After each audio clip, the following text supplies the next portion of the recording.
Hi, I'm Meg. And I'm David. Welcome to The Average Vegans, a podcast to help you live an attainable vegan lifestyle.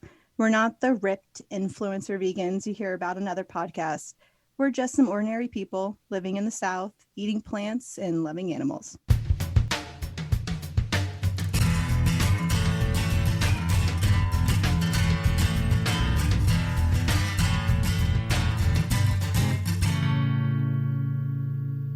And on today's episode, we're doing all about dairy.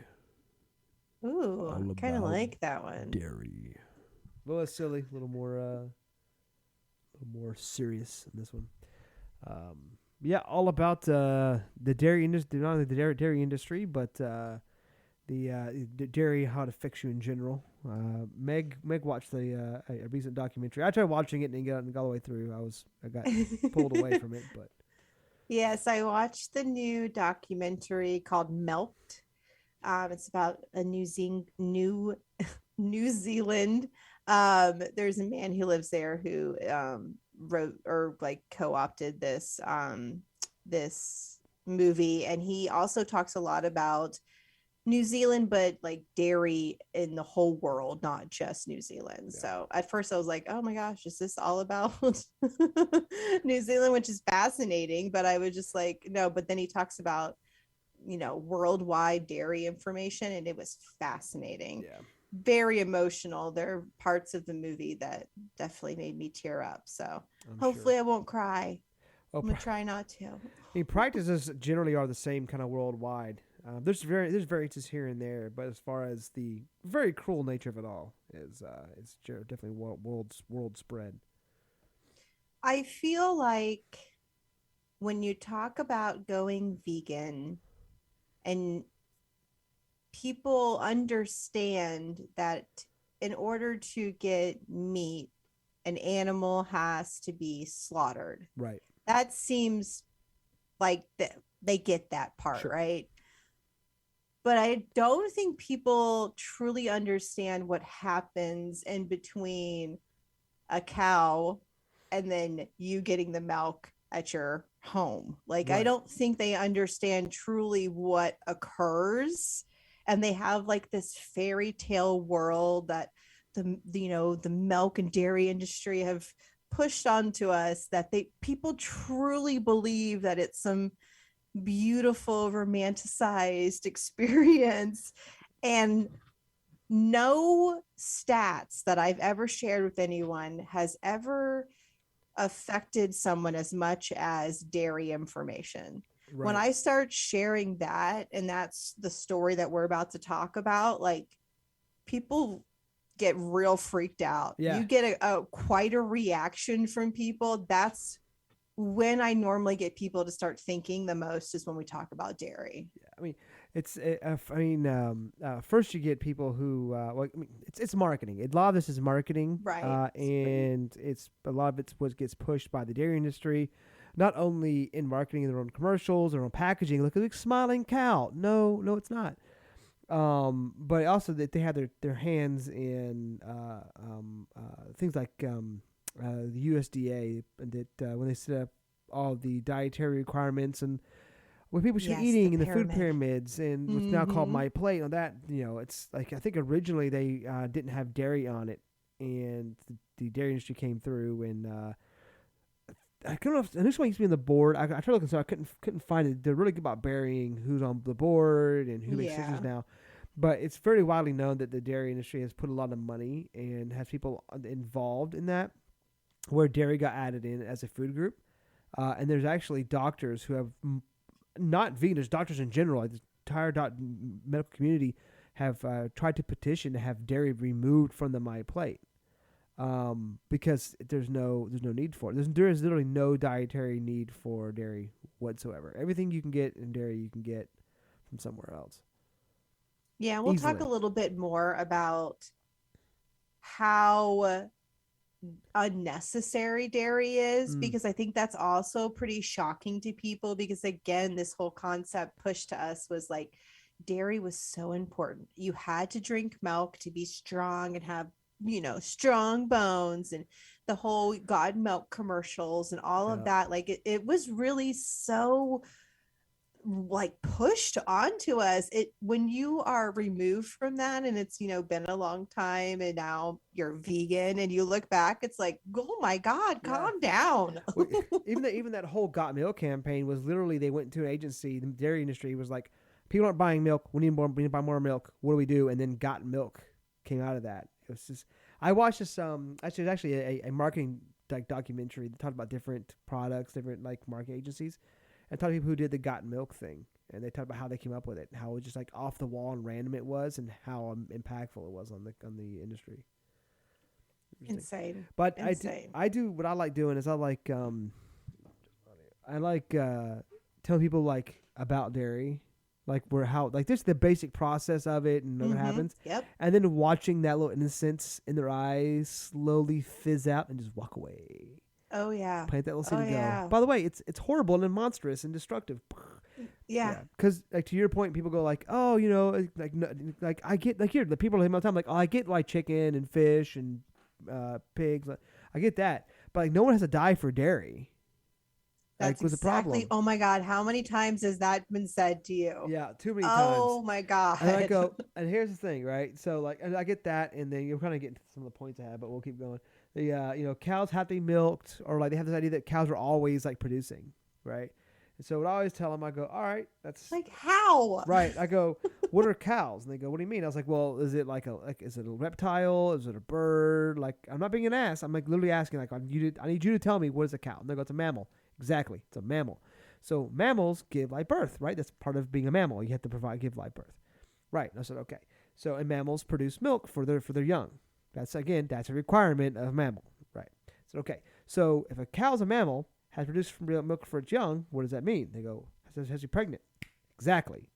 So that means that a cow has to be continuously pregnant and produce a calf to produce milk, or else there's no milk produced. So cows don't have to be milked, only when they've had a baby, which it's for the calf. It's not for us. It's like, and they don't have to be continuously milked unless they're always pregnant. Ugh. Right. And I try to be very plain with it too, right? And like, well, Yeah. they go, oh, well, that makes sense. Yeah, okay, whatever. I'm like, okay, well, the calf doesn't get the milk because that would be taking product.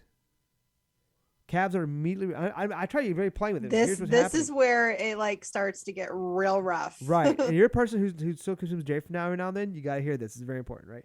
So the calf is born. They put it on first. I very plain as day to these people who don't know any better. Like, Right. cows are put into a cage. Like it's sometimes called a rape cage. Sorry, but it is. They're forcibly inseminated, and they have a calf. The calf is immediately removed from the mother, and it's a mammal. It gives live birth, takes care of its young. It's well aware that it was pregnant, it has a baby, and it's looking for the baby to take care of. A lot of people who live near dairy farms complain because they can hear mother cows crying, like for hours. There was a scene in the documentary Yeah. that crushed me. Yeah. Watching the mama cows chase after the babies as they're being taken away. Yeah, immediately. Yeah, they take them away. So again, if they had the calf have the milk, then the calf is going to take product, and that takes money. Right. So then the mother goes into a cycle of and then after I can't remember. I think it's like 10 months. I can't remember the time, but she'll start drying up, and they just do it again. A dairy cow's lifespan. I had it here. A dairy cow lives for 4.5 to 6 years on average. However, their natural lifespan is about 20 years.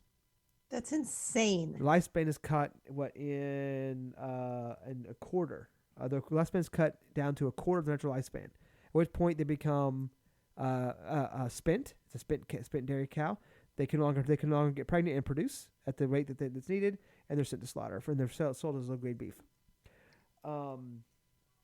So, yeah. The calf, people are like, what happens to the calf? Okay, well, if it's either A, raised to replace the mom, which is not happens often because cows tend to last a while. So, or it's put into a very small cage, fed grain, sometimes a little bit of dairy, usually grain or some sort of feed, until it's ready to become veal. And veal is a baby calf that was ripped from its mother and slaughtered very young with very little fat, very tender for you to eat as veal. And I tell people this, and I let them sit with it and walk away.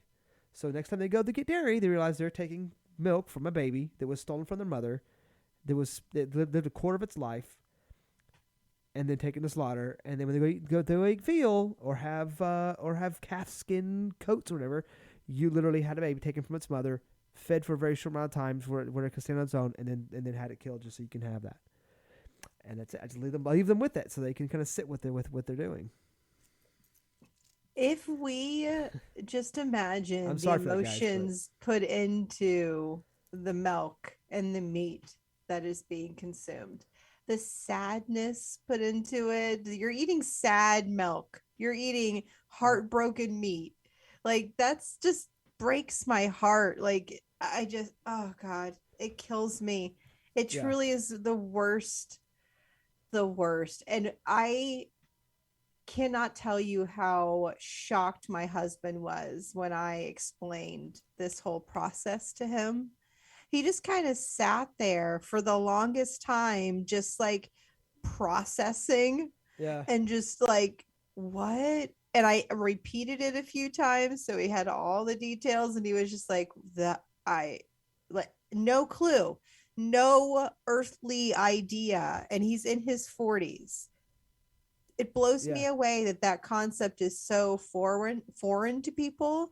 And I feel like it's just hidden from people, right? Like, we all get that animals are slaughtered, but the dairy part of it, the baby, the impregnating and raping of the cow and the killing of the baby calf, like, that's too much to share, right? That's just, people can't handle that part of things. But it's that information that gets people to kind of stop and think a little bit. If you're ever in a situation where somebody is curious and they want to know more information, that's the information to share. That will make a difference for sure. And what I have found in that is if you're like very like animated and loud about it and very jumping about it, won't have an effect. They're going to be defensive. But you just say, yeah, so this is what happens, and here's what happens to the calf, here's what happens to the cow, here's the lifespan, and you just be playing this just very matter of factly, just let it sit. It'll have much greater impact. Oh, and so I've had people go like, well, yeah, but what else is there? I'm like, that's a great question. There are a lot of plant-based milks. Oat milk tastes like cereal. I mean, how do you not like that? Oh my God, I love oat milk. Right, and we'll get into some plant-based stuff later. But I've told them like options. Like, here's some good stuff. There's some cheeses are harder. I admit cheeses are very hard to come by. They are. But you got they're getting better. Hard cheeses are really hard, but soft cheeses, you get a plethora of really good soft cheeses. Hard cheeses are a little more difficult. But I've given some people some options and let them sit with it. But yeah, if you're very like argumentative, like you motherfucker, because this is what happens to cows because of you, don't do that. Just like, yeah, here's the facts, and just leave it plain. You're gonna have a much greater impact. But yeah, it's very serious and direct what it is. And I think some people will be, affected by that part of things. And some people might be more, affected by what dairy does to our bodies. Right. Since we're not actually supposed to consume it. No. I mean, I think what people get is, again, it's what I hear from dairy. A lot of people who are proponents of dairy, it's a lot of marketing. Like, well, you need dairy for calcium. Like, no, you don't. Calcium comes in from a lot of areas. Dark leafy greens, a great area, great source of calcium. Yummy. Actually, the calcium isn't even absorbed by your bones. It doesn't do anything from dairy. Now, there was this whole thing about like, and this is something that kind of vegans need to stop saying, is like, oh, it leaches calcium from your bones. No, it doesn't. Like, there was a study done that was like, oh, people are more likely to get hip fractures. And I can't remember what it was. There was actually a problem with the study. It's been debunked. But more studies have been found that there's no effect. Like, it doesn't do anything. Right. Does it make it worse? Does it make it better? You need calcium for stronger bones. It's not a thing. It doesn't even exist anymore. I don't even think the dairy industry can even say it anymore. I think the dairy industry had to like stop saying that. I think they got a lawsuit for it. I forgot to look that up. But it doesn't do anything. It doesn't strengthen your bones. It doesn't weaken your bones. It has no effect. It goes into you and goes right out of you. And it's crazy because they push it on children. They push it on pregnant women. Right. Like, you have to have milk. You have to give your children milk. You have to give it for your infant children, oh my Yeah. gosh, when can you give them whole milk? It's like never. Never. That's all marketing. That's all the dairy industry marketing and Please pushing the stop. lobbyists. So I mean, you can get protein from it. It's a protein source. That's true, but it's not the only protein source. But it is a protein source. Right. And what else you get from it is what's fortified with vitamin K. It's fortified with vitamin D. All that stuff. So it's fortified just like some plant milks are. They're fortified. You do get that from it. I can't say you don't get protein. You don't get things from it. You do. Protein naturally is in it, but you don't have. It's in. The whole point is, there's not a vitamin nutrient in dairy that you can't get from a plant-based source Right. easily. Right. Right? Exactly. Yeah, we can argue about we can argue like omega-6 fatty acids are a little harder. You got to be a little more specific about that. But there's nothing in dairy you can't easily get from dark leafy greens, beans, carrots, potatoes. You're going to get more than what you need just from eating a wide variety anyway. Right, exactly. Talking about the marketing part of things. So in the documentary Milked, they mentioned that there are milk companies that have cartons that tout having plant-based milk cartons. The thing holding the milk. That is. I'm like, oh, I hate you. Oh, get your name off of me. No, get away from me. That's so rude. Keep my wife's name. Yes. Don't you dare. Keep my diet's name Plant-based out your milk mother- cartons? Oh, hell no. Oh my god, That part I rewound. I was like, excuse me. I'm going to sit and smack that. You're really pushing it now. Right. But I didn't get that far into it. Holy. One things something that does come along with dairy, other than protein, is health issues that come along with it. So it exacerbates asthma because I think probably because it's mucus inducing, so it's going to exacerbate Right, asthma. exactly. Cognitive decline, such as Alzheimer's, there has been found a link between dairy and Alzheimer's and other cognitive decline issues. Okay. Heart disease, again, we have mainly because we have the cholesterol and things in that. Exactly. But really big issue is it is a very big contributor to breast cancer, prostate cancer, and ovarian cancer. Huge with prostate is what the Milked documentary was talking about, that it is a big contributor to prostate cancer, Right. which was pretty interesting. I think a lot of people also don't know that information either. So interesting. The fun thing about that is if you look at those three things, they're very close related to reproductive health. Oh, bitch, you're right. What are you consuming when you consume dairy? Hormones, Oh my mammalian God. hormones, right? Why did I skip right over that? Right. So, what you get a lot of people talk about like soy. They talk about like, oh, that's plant. You're getting estrogen, right? So there's estrogen in milk. Right. So let's talk about that really quick. Right. So I find this interesting. People talk about this. So, yes, soy has plant-based estrogen. 100% it does. Okay. So plant-based estrogen, I took the number for it. Plant-based estrogen is like, I think it's 1/1000th the size of mammalian estrogen. Right. So, and what it actually doesn't increase estrogen levels. What it actually does is actually can inhibit some absorption. So actually, it can actually balance estrogen. In fact, people who are going through menopause are suggested to consume more soy because it actually reduces the estrogen levels because it actually binds and produces and reduces that and reduces and prevents estrogen binding. Right. I am in premenopause, I think. So good to know. That might be helpful. So not ashamed of that either. There was actually no girl. That's live. Let's get this over with. I'm tired of this bullshit. So over it. What there was actually a YouTuber we talked about before, Brian Turner. He did a whole thing where all he did was consume soy. His only protein source was soy for like 30 days. And he did a blood test before and after with his estrogen and testosterone. His estrogen went down, and his testosterone went up. Weird. Right. Because it has no effect, right? You have to eat so much soy to even affect your issues, affect your estrogen levels. You would get just literally sick from soy. Like you have to eat so much, you get sick from eating that much. So, okay. But with dairy, you're literally drinking mammalian breast milk. Regardless if it's pig or cow or goat or whatever you're getting, if raccoon, doesn't matter. You're getting mammalian breast milk. You're literally consuming mammalian estrogen. That has a higher impact on your body than a plant-based estrogen, right? Because it actually is going to be absorbed.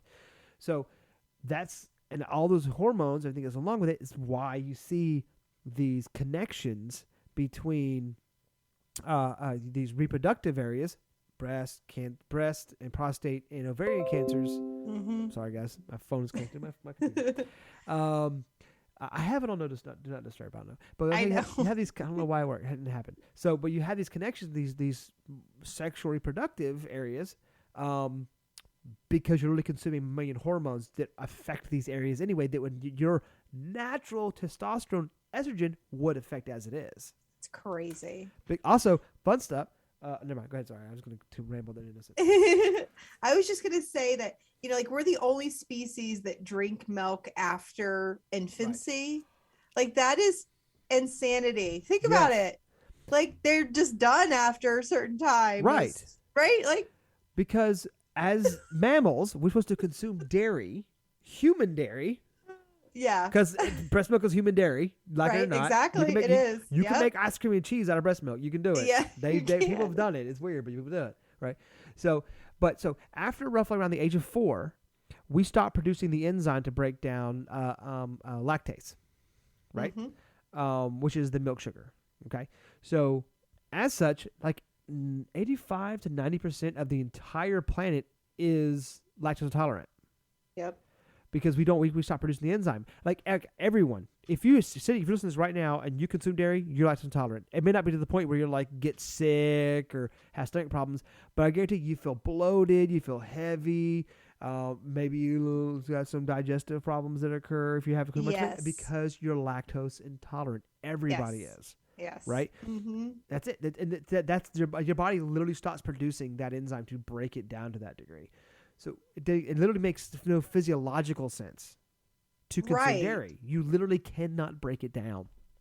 And we're the only ones Mic that drop. go to another species for milk. Right. Like, fucking weird. No. You don't see other animals just switch watching mamas and No. no. No. No. Now, a lot of people are going to argue, well, you know, we've consumed it for so long. And yes, and I'm not, because again, we figured out we can consume milk and other animals' milk to live. Of course, we made yogurts and cheeses and stuff to sustain us when we were traveling out of Africa and through all these other mountains and stuff as we were like evolving and were nomadic. Absolutely. I'm not arguing the point. We did. We also eat animals for the same reason. Right? So it's an appeal. So that is an appeal to nature fallacy. Well, we've always done it. We've done it for thousands of years. That's what we do naturally. That's appeal to nature fallacy, right? Because just because Right. things natural doesn't mean it makes sense, right? That's why we're Doesn't mean it has to continue. This is either. my topic, man. I know, which so is great. We are Go eat it. opportunistic omnivores. We are. Oh, I like We're that. opportunistic omnivores. It's what we're classified as. That means that if we can eat on an omnivore diet to stay alive, that doesn't mean it's the optimal diet for our health. That's the difference, right? So anyone who tells you that we're naturally plant eaters, that's not true. Right. We're naturally opportunistic omnivores. If you're stuck on the island and there's nothing, yeah, and you can eat fish and chicken. You can eat the pig that's on the island with you to stay alive. You absolutely can. That's someone who says you don't have to. No, if you're about to die and that's all you got, fair enough, right? Right. But you don't have to. But, yeah, you right? don't have to. Have to. Right. So that goes back to like if you're on an island with just a pig, it's just a pig, would you starve to death? I mean, what's the pig eating to stay alive? First off, Right. can I plant that and grow more of it? Like what the hell? Yeah, where's he getting his nutrients? to Exactly. still be squeaking around over here. Exactly. But the other side of that, okay, well, what if you lived in a place with grocery stores and farms and everything else where you didn't have to eat the pig? Now what are you gonna do? Right. So, I but love that little switcheroo right there. because we're opportunistic. So the diet for optimum health of us, because of our teeth, our gut flora, our length of our colon, the length of our intestines, by evolutionarily, everything, just how we exist, plant-based diet is the most optimal health. Can you eat a bird to live? You absolutely can. Will it have negative effects on you dietarily? Yes, especially if done over long term. Right. Exactly. Yeah. Now let's talk about the environmental impact that dairy has, because we can talk about what it does to us all day. We can talk about the awful process of getting dairy, but what it does to the environment is literally insane. Yeah. So I'm going to read some stats from the Milked documentary because it's a crazy town. So New Zealand is the biggest exporter of dairy in the world. Didn't know that. Now I do. Um, in New Zealand, dairy farming contributes more greenhouse emissions than all vehicles combined: cars, trains, buses, planes, all that stuff. The top five, this is all over the world, but the top five meat and dairy companies, including the top dairy producer in New Zealand, they create more emissions than the whole of the UK with 66 million people. Just those five companies. The words they were saying was insane. They said also, this is crazy, if you wanted a more nutritious milk from another animal, you should drink zebra or chimpanzee milk. I'm like, oh my God, just go say that to someone and How see about what no? happens. Don't How about no, you weird? wanna. How about no, you weird New Zealand bastard? They were like, if you wanted to go and steal milk from another animal, try a zebra or a chimpanzee. And they're like, no, because it's much easier to go after a cow. It's like, oh my God, that's just insane. That was a crazy image in my head. Oh my Yeah, gosh. I couldn't even. They said that 1 kilogram of cheese, is that what that is? Yeah, creates 21 kilos of emissions compared to 1 kilogram of veggies producing 1 kilogram of Yeah. emissions. So or 1 kilo of emissions. So it goes from 21 kilos to just one, like it's equal to equal. Crazy. The amount of things they were spitting out at me was mind blowing. They talked to two former dairy farmers that are switching crops or planning to switch what they create. One of them is planning to grow hemp for like hemp seeds and hemp materials. And so he started with like a small crop to kind of get the feel for it before he starts to kind of switch over his cattle farming. And then another guy was doing it for pumpkin. He's like, pumpkin's really big here. So he's got pumpkin seeds, he's got pumpkins, he's like all kinds of pumpkin products. Go Pumpkin ahead. leaves, by the way, really good. They are so good. And I had a feeling you were going to say that because I Yeah. remember you I mentioning got that every like time last somebody says every fall. time someone says pumpkin, it's like, oh, pumpkin leaves are really good. So I just thought those were two interesting alternatives. Then they talked to the Cameron farms from James Cameron, movie guy. Mm. Um, they had dairy farms for, I think, generations in the family, and they now have organic veggies. They don't have any dairy. It's all pure organic veggies that they grow. And they said they use less land, less water, less input. And it's because they went vegan. And I was like, how did you go vegan when you had dairy farms? Weird jump. But they Yeah. went vegan first, strange. And then they were like, well, this, we can't eat like this and have dairy farms. So they just closed them all down and now they grow organic veggies. I thought that was awesome. Heck yeah. Love, love, love. Let's see. One more thing. They talked about 1 acre of land can produce 15 more times more protein from plants than the same area of land used for farming animals. That's crazy. You can Yeah. get 15 times more protein from plants than from just some animals on the land. Yeah. The stats in that movie were mind blowing. It was really, really fascinating. It was heartbreaking. They talked about all the different aspects of dairy. I highly recommend this documentary, especially for vegetarians or people that kind of struggle with the dairy aspect of being vegan. Watch this documentary and it will help you kind of stick to your path and really know that this is not something you want to consume. Same thing with Seaspiracy. Like anybody who still was like, oh, I'm still going to eat fish or whatever, they might, still consume some seafood. Once you watch that documentary, you're like, no, I don't think so. Never again. Yeah. Same thing with Milked. You're never going to want dairy again. Well, your husband watched Seaspiracy, and he had a bit of impact on him, didn't it? Yes, shocking. He watched it on his own because I had told him that I watched it for the podcast, and I was like, okay, I just finished this documentary. I'm going to go record the podcast now. And then I came down and he was watching it. I'm like, what are you doing? He's like, he's like, it looked like it was interesting. He's like, this is crazy.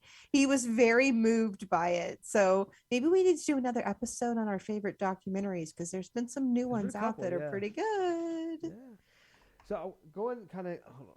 So my cow's trying to make an appearance, but she's being kitty. Creepy. Yeah, she's an older cat, so she needs attention sometimes. Hold on, so I can pull up here. I know you have a lot of information about kind of environmental impact as well. Yeah. So there's a chart I have here. I pulled it from the. We'll have links from some of the stuff that information I pulled. I'll grab links. But this is from Our World in Data. And so what it does is basically it breaks down this chart, and I copied it so we can post it in the show notes too. It breaks down from dairy against rice, soy. Oat, soy, almond, and rice milk. And I'm not. So what it does is it breaks it down between land use, greenhouse gas emissions, freshwater use, and I don't know what Eurofishing. I'll look that word up. Please do. Keep I don't know what it means. talking. Yeah, I never seen that word before. I was kind of focused on the other ones. So it compares them, compares all five of them together, and I was also part of this. I was curious what was the best option. So for I'll just do the first two. Like land use, dairy is obviously the worst. Where oat milk is the second, soy milk very close third. Almond, and then rice. Rice is actually like the lowest of all of them. I don't think I've ever had rice milk. Neither. Greenhouse gas emissions, dairy is the highest, followed by rice, soy, oat, and then almond milk. Interesting. And soy and oat are very similar in their greenhouse gas emissions, all drastically lower than dairy. We'll post. Oh this. Yeah. So what I did is I just gave each one a weight. So I went into made a little spreadsheet. So I have dairy, oat, soy, almond, and rice. And then in whatever was the lowest score was the best, right? So in this one, dairy got for land use, dairy got 5, oat got 4, soy 3, almond 2, rice 1, right? So I did it across all 4 graphs. And obviously dairy is the worst. It got 5s across the board. The lowest score, which is the best one, that came out against as far as land use, greenhouse, freshwater, and do we figure what that word means? Yes, it is water that's full of nitrogen and phosphorus. I don't know why. Okay. Overly saturated water with too much nitrogen. Right, probably making messes up groundwater or something. So we'll say messes up groundwater. So I weighted all of them, and the one that came out the best as far as environmental footprints are considered was soy.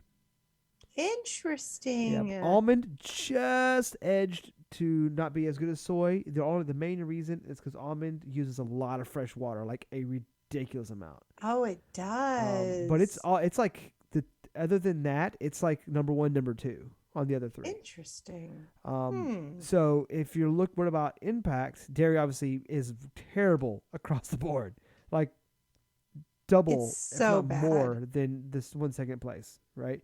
But soy and almond are going to be top choices, with oat and rice pretty close, tied together. I'm selfish and I want to see what cashew and coconut milk have because cashew is my favorite. So. Yeah, I'd be interested to see what they have. Yeah, they didn't list those, but I wish they had listed more. Like you could expand it and see more. Right. There's so many options nowadays. Oh yeah. And there's more information out there if you have a certain milk you prefer. You can also make it at home. Yes. I just ordered some nut milk bags so I can make my own to see how that goes. I was actually kind of curious because I've been kind of weary on making my own because I was worried about like, okay, but they're fortified. Am I gonna have to add stuff to this to make it fortified? So it turns out Right. no. No. I looked at like what's in them, and it's like water, the plant thing, thickeners, some like salt, vanilla, sweetener, and there might be some vitamin D. They're about to take a vitamin D supplement anyway. So Right. nothing So I mean, really, it makes a difference. yeah, so there's not much fortification in there that I'm not be missing that I don't fortify with already anyway, just through like a supplement. So I'm gonna try making my own. And oat milks, I mean, the plant-based milk are super easy. Soy's a little harder, but other than that, Yeah. because soy you actually have to heat and they have to get a certain temperature and stuff. So But which one are you going to try? I'm gonna try making my own almond and my own oat. Okay. I might try. Well, then like, maybe I'll try to make a cashew milk okay, because I'm super curious. yeah, Oh, I love cashew milk. It's so good. yeah. I'm gonna try and see what happens because you can like just like throw some dates and some like cacao powder in there, and boom, you got like a Mhm. chocolate milk you can make. Ooh, yummy, yummy, Yeah, yummy. so I might do a few different ones, but we'll see how it goes. Oh, we should do a taste test with milk. Yeah, I'm down. Oh, let me put it on the calendar or I will forget. There's a Sauce Stash video of him making like these like 20 different types of plant-based milks. I have to watch it. I'll send it to you. It's really good. Ooh, you know what? Ooh, We're gonna what? start the taste test by doing a blind taste test on you and see if you can tell which one is which nut or which, oat or whatever. All right, I'm down. I think you feel like you could confidently answer it, and I don't think you can. Oat milk I'd probably get pretty quick because that tastes like Well, I cereal. mean, yeah, Yeah, we'll see. I'm down. Let's try it. Because there's those taste tests going around on TikTok for like soda where they have, like a straw and you can't see it's not like a box over all the I've drinks. seen that. Yeah. And you can't see, and it's like Coke and Pepsi and Diet Coke and Diet Pepsi, and like they throw it off with like a Coke Zero. And I'm like, that's how would who would ever be able to do that? Right. But then I think if you live in Georgia, you know the difference. Oh yeah. Because this is Coke world here. If you don't know the difference between Coke and Pepsi, you get kicked out of Georgia. Damn I feel right. like. I'll do it Right? myself. I'll do it myself. So I want to do escort you the out. same thing with non-dairy milks and see how well David can guess That'd be fun. which one's That'd be which. kinda fun. Oh, I'm excited. That just got me really pumped. Why'd you get French all of a sudden? Woo! Oh, So excited. Oh gosh. All right. So we've talked a lot about how dairy is horrible for your health. It's horrible for the environment. Is obviously horrible for cows. Very. I mean, understatement of the world. We've definitely talked a lot about how Milked is a great documentary. I really think you guys should take the time to watch it. It's on YouTube. Obviously, it's free. It does talk a lot about New Zealand, which is really fascinating because I didn't even know that they exported dairy, especially not on that big of a scale. But it's interesting to see people that have changed their minds about going from being dairy farmers to now like growing hemp or pumpkin. Like that's just fascinating to me. That's such a drastic change in your life. And I also like one of them was from a family that had been dairy farmers for generations. And here this guy is like completely being like, no, we're going to grow some hemp now. Like that also is like, does your family disown you? Like, Right. like what happens? Like, do you feel bad that you're changing your family's legacy, but you should feel good because you're changing it for the better, like Right. it's such a fascinating concept to see someone go from like one extreme to another. And you hear them talk about how if you work in the dairy industry, you're not as closed off and cold-hearted as it may seem. They feel, as workers, they do feel bad at times. And it was interesting to see them be like, the times when you have to drive away with a calf is like was heartbreaking for us. And I'm like, but you continued to do Right, it. but you keep doing it. Like, you little fuck face. Now you're not, but you for a while you did. And it's like, how can you continue to do something that would literally break your heart and make you cry? Like, Money's a motherfucker. I suppose it can't be that that much money. Was- Like, good Well, Lord. for what it's worth, I looked up milk retail sales in the United States over the years, and this pulled up the stats from 2005 to now. Okay. And dairy has been declining in sales since 2010, and it hasn't gone up. It's been declining ever since, to the point of it's lost more than 10 billion pounds in their sales over the past 7 years. Wow. They said on Milked that some people believe dairy will be wiped out by 2030. Yeah, Like, that's only 8 years, but it's such a huge decline already. mm-hmm. And there are such great alternatives that don't kill our planet nearly as much.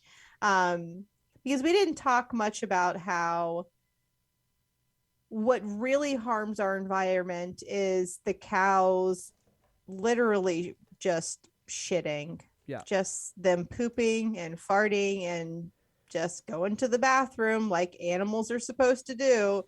That is what causes the most damage to our environment. And that's the most bizarre fucking sentence on the planet. Cows pooping is what's killing our environment. 2% of that contributes to greenhouse gases, which doesn't sound like much, but you can think it's just cows.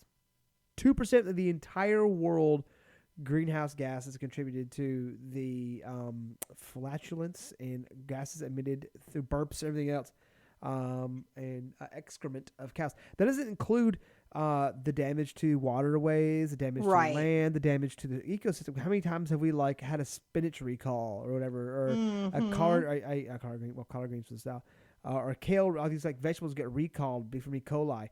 It's not because it's on the vegetables because naturally. No, it comes from factory farms. Yep. Cattle being washed down through the water and getting on the plants, and that's where it comes from.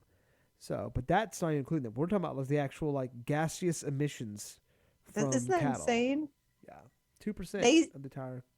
They said a sentence that really kind of when you really listen to it, it sounds so crazy. They were dairy will be wiped out by 2030, they hope. And they said cow as a technology will become redundant. Yeah.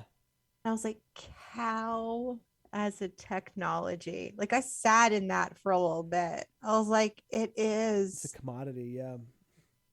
A technology that we've been using forever. And it's, oh my God, it just I hate that. It breaks my heart. Yeah. It's somebody said, I can't remember, I was at an event, a vegan thing, and somebody said the phrase animal products. I don't know if somebody would use animal products in that.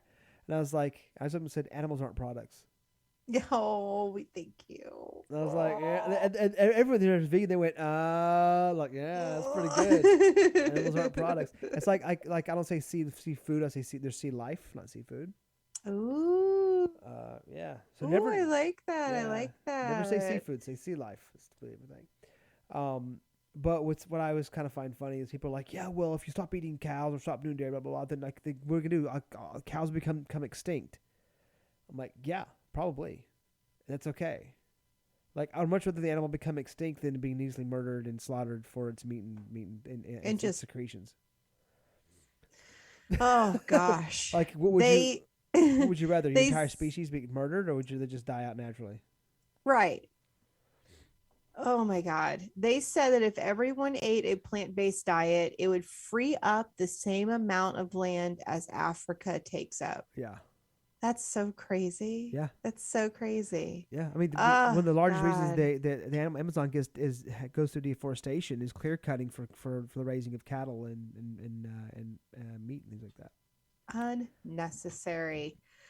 Ooh, we are going to do a non-dairy episode coming up that will cover some products that you may not know exist, especially if you're a new vegan. Like there is vegan sour cream, and there's plenty of cream cheeses now, which there used to not be. Right. Oop, that was me. Sorry.